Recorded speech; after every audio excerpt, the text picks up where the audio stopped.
the year of return in Ghana is being held up as, the sort of thing that other African countries should do to embrace the diaspora, if you'd like. I was asking, is there another example, being in your position as someone who has lived elsewhere and come back to work on the continent, that you could point to as sort of the direction we should be going? Sure, and what the Ghana government did for the diaspora and for the communities is just amazing. When I came back 7 years ago, I think it was not like that. You have to struggle to find your place, and I think for the diaspora, it's extremely difficult when you come back after like 10, 15 years. So I think it was a real inspiration what the Ghana government realized. And I won't talk about a country. The best example I can give is what the NBA is doing with the Basketball Africa League.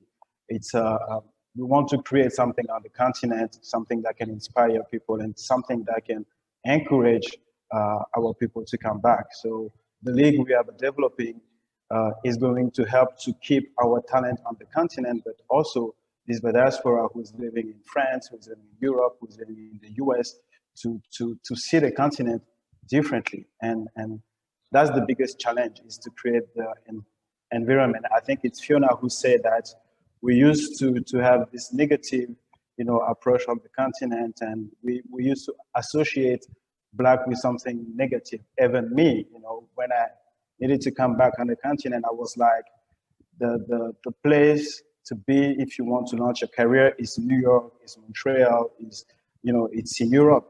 But in people's mind, Africa is not the place where you can when you can become successful.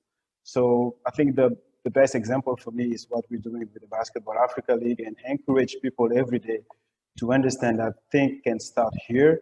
And in my opinion, that's the biggest challenge for the diaspora. We need to be in that position where we come back to serve the continent. Most of the time we are like, we know everything, we come back and we're going to teach them. And I'm glad that I came back here. I spend a lot of time in my village, and I just take the time to listen to people. And I'm glad that in our team, we are 13 people. The majority, we have those two culture, and it's a great feeling to have all of those people, coming back, listening, and trying to understand the continent, and trying to use what we learn overseas to contribute to create an environment where we can, show another face of the continent and create a new narrative.